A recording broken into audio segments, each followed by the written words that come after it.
I remember my first experience with Critical Role. I logged on to Twitch. It was a Thursday night. And back then, I don't know if it still does, but Twitch would display the most popular, most viewed games at that point in time.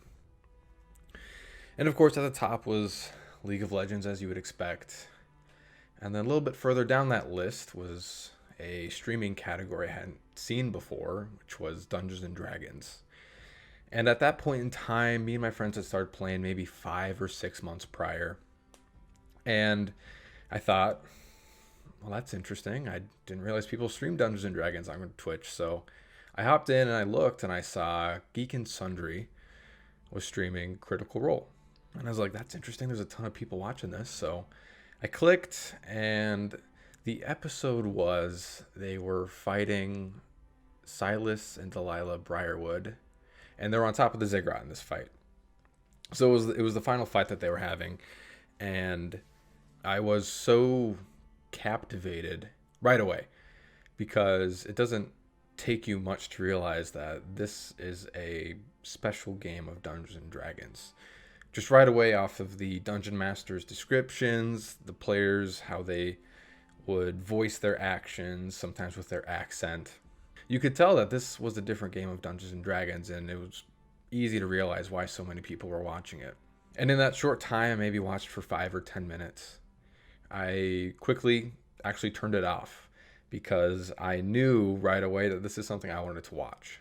I didn't want any spoilers. I didn't want to learn anything. All I learned and all I needed to know was that I wanted to go and watch this. So I quickly turned it off and looked it up, and I figured out they had uploaded all their previous games to YouTube, and I clicked, and they all introduced themselves. And if you're anything like me, you've been playing Blizzard games for a long time, and you quickly realize Liam O'Brien voiced Illidan, Laura does Jaina Proudmoore, Taliesin Jaffe does Darian Mograine, Matt Mercer does, I don't even know how many Blizzard voices at this point. And I think Travis voiced, I think he does Talon from League of Legends. That's one thing that popped out to me when I looked him up. So right away I could tell, one, this is a special game of Dungeons and Dragons. It's a bunch of voice actors sitting around a table playing D&D. Not only was it a game that I was interested in, but you could tell that they were very into character. They were very good at role playing. Obviously, they're all world-class voice actors. So it was obviously a special game of D&D, but it was also with people that I was familiar with, but I didn't know them. I already knew their voices. And so I got watching, and I was instantly captivated, and I wanted to keep watching and binging and to catch up so I could watch it in real time. But the funny thing is I didn't realize that when I first tuned into Critical Role and saw them fighting the Briarwoods, I could have never imagined that it would culminate into a 12 or 13 million dollar Kickstarter that turned into a 12 episode animated series all about this arc of their campaign. It's not like anyone would have expected that when they first began that. It's really in a world of its own, and I don't think we'll ever see anything like this ever again. But that's kind of what got me started and thinking about making this video. It was, of course, this past Friday, the final 3 episodes of The Legends of Vox Machina released, and I've watched the whole thing at this point, and I honestly loved it. So Critical Role has been on my mind, but not only that, but if you pay any attention to the tabletop RPG portion of Twitter, over this past week or two, there's been a lot of discussion on the Matt Mercer effect. The short story of it is a few different things. One of them being someone starts watching Critical Role and they quickly realize how good of a dungeon master Matt Mercer is. So they quickly want to replicate what he does in his descriptions, his world building, the way he can do all these different voices. But naturally, no one can live up to those kind of expectations. Not everybody's a world-class voice actor. Not everyone's been DMing for as long as Matt has and picked up the experience he has. And it quickly kind of led maybe some discouragement of, I'll never be a good dungeon master. I'll never reach the pinnacle that is Matthew Mercer. The other kind of portion of the Matthew Mercer effect is, let's say one of your players begins watching Critical Role. They see how great of a DM Matt is. And then they come to your game expecting it to replicate Critical Role. You might make a ruling, and they'll probably say, well, Matthew Mercer ruled it differently, so you should too. So it quickly kind of turned into a negative thing that Matt's name got attached to. And I think that's kind of a bummer because Matt, from what I can tell at least, couldn't be a nicer guy. And I think that he does a lot of good for our space, and Critical Role obviously does as well. But a lot of people always kind of talk about the negative impacts that Critical Role has had on tabletop gaming in general, and just some things like unrealistic expectations for a game or in a dungeon master. It's possible if you're watching this, you've maybe had a negative experience because of the Matt Mercer effect, and I really hope that didn't discourage you or push you away from this hobby, because I truly think it is one of the best out there. But a lot of people will talk about those unrealistic expectations of the dungeon master, but also the set, what's around them, such as like the custom table, the Dwarven Forge. And that's not even mentioning that it's a group of world-class voice actors and actresses that are sitting around this table and together creating an incredible story.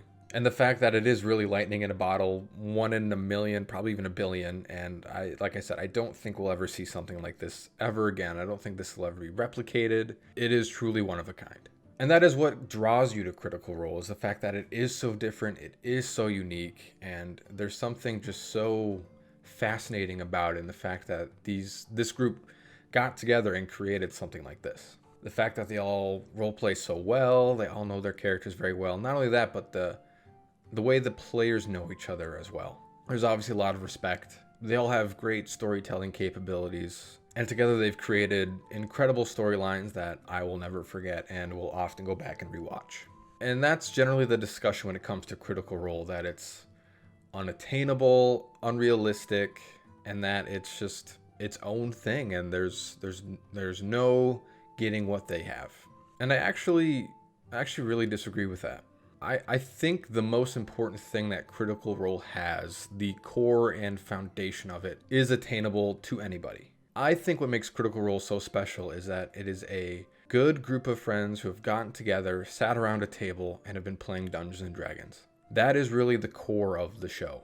You could take away the nice studio, the customized table, all of it, and just leave it to this group of friends playing Dungeons and Dragons, and it's still Critical Role. It's still what makes it so special.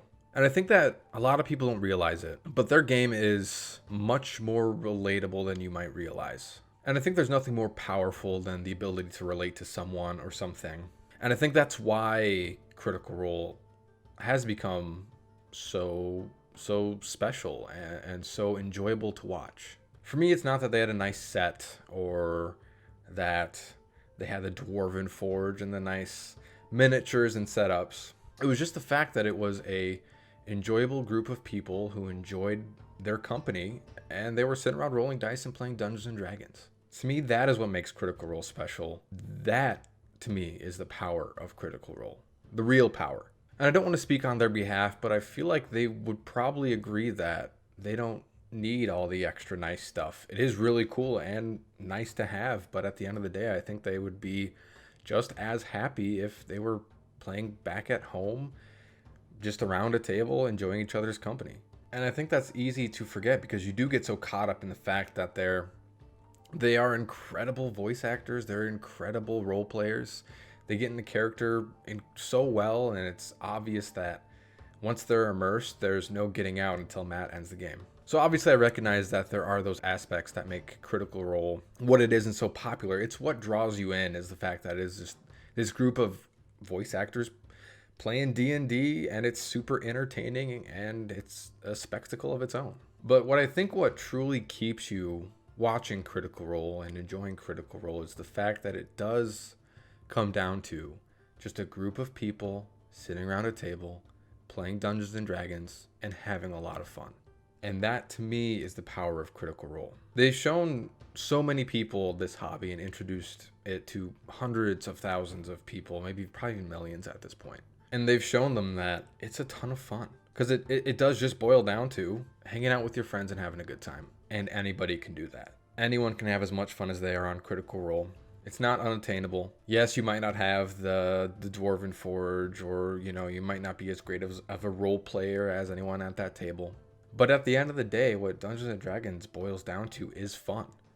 And they show that they have a lot of fun. And there's nothing stopping you from having that fun. And I feel like that's how a lot of people got started, is they heard about Critical Role, they watched it, and they're like, this looks like fun. And I feel like the people who said that maybe didn't, come in with the expectations of having a D&D game like Critical Role. And I mean, obviously some do, given the Matt Mercer effect. But what really draws people to it and keeps them around is that D&D it just looks like fun, and it is fun. At the end of the day, you can still create your own storylines, your own character, and together with your friends, you can make an incredible story, just like they do in Critical Role. So at the end of the day, I don't look at Critical Role and think of it as something that is unattainable and unrealistic. What gives Critical Role power, what makes it so special, is the fact that it is just people sitting around a table, enjoying each other, and enjoying their game of Dungeons and Dragons, and anybody can do that.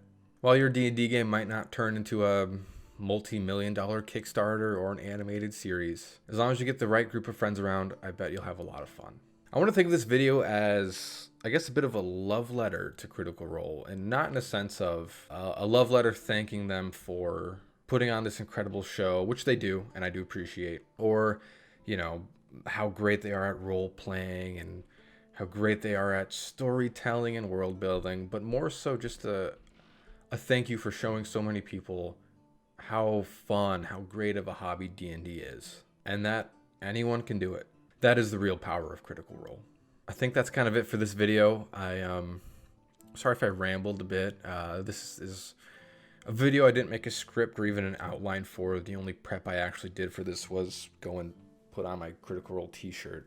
I just started this YouTube thing a couple weeks ago, and something just made me want to make this video. I think with just a whole discussion on Twitter and finishing up the Legends of Vox Machina, just kind of something that came to mind. I make videos every Tuesday and Thursday. Tuesday is usually more random topic on D&D, and Thursday I've been doing a Should You Play series. It's just a series about going over every subclass in D&D 5th edition, whether or not you should play it. But yeah, I hope you liked the video. It was just something kind of impromptu. So I hope to see you on the next one.